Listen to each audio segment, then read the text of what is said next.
جبت هدف علينا وهدف لنا. نفس المباراة ما شاء الله. الحميد عبد الحميد، هو كان هذا يلعب وياي دفاع. ابو ندير وما ادري وش اللي صار، وجاء علينا هدف. قال لي اطلع هناك. اطلع هجوم ما نبغاك.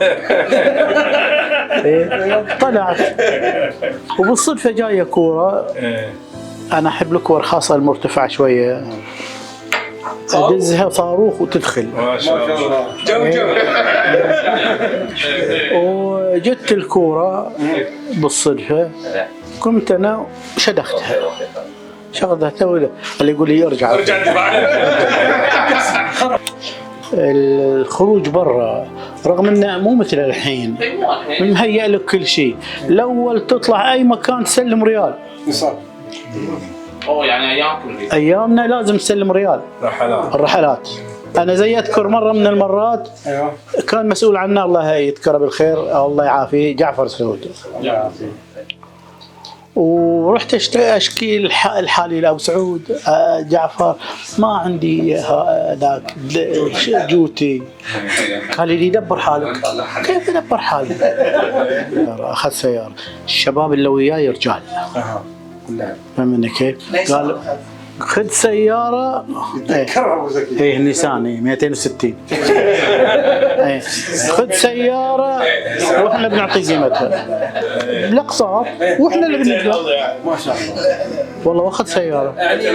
الناس زرافات على لعبه كره القدم، يعني تطرد 100 يجيك 100 غيرهم. يعني الناس حتى لو ما عندها فرصه العصر تلعب الصبح تلعب الليل مع انه ما في نهار، لكن يقول لك ليش طيب أندية القطيف هال 15 نادي ولا 12 نادي ما صعدوا؟ يعني كان اتفاق النهضة شوي القادسية 3 أندية، واحنا يمكن يا دوب مرة الخليج شوية صعد درجة أولى، النور فترة يعني بطريقة أخرى فترات بس كأنك تستمر كانت في مشكلة. أكبر مشكلة نفس هذه اللي ما يبغى اللاعب عندنا القطيفي يلتزم موضوع ذا البرنامج اللياقي، يبغى يمسك الكوره ويلحق حقه. فصراحه ابو عادل يعني نتكلم ان هذه الروح اللي انتم اسستوها ايام قبل وليومك هذا جت حتى على مستوى الادارات الجديده، انه يقول شعار السلام نغيره شوي نبتكر فيه. فقلنا هذا روح حمامه السلام والغصن والزيتون. التوثيق هذا بيطلع حتى باسمك ابو عادل، يعني تحت ارشيفك تحت تاريخك. اليوم التقنيه موجوده على المستوى، انت شايف ضغط الزر الحين ويجيك الخبر اول باول. نادي الاتحاد كان لو انا عندي كاميرا صغيره كوداك ولا تشوف اللعبه امشي واصور.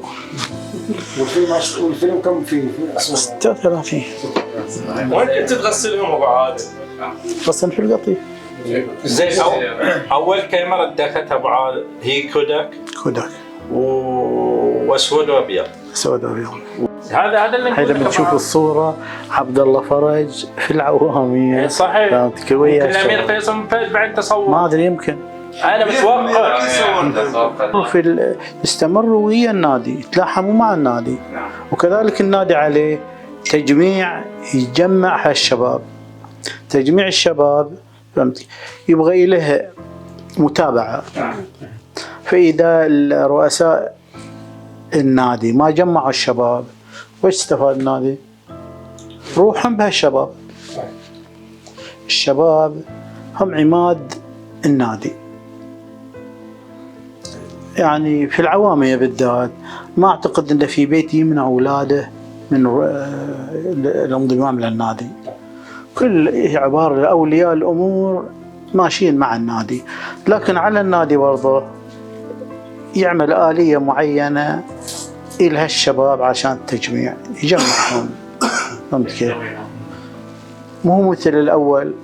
إحنا جيلنا راح على زي ما قلت لكم ديك السنين على جوتي ومباراة بطولة وأنا لاعب أساسي في النادي. فهمت كيف؟ ما لعبت.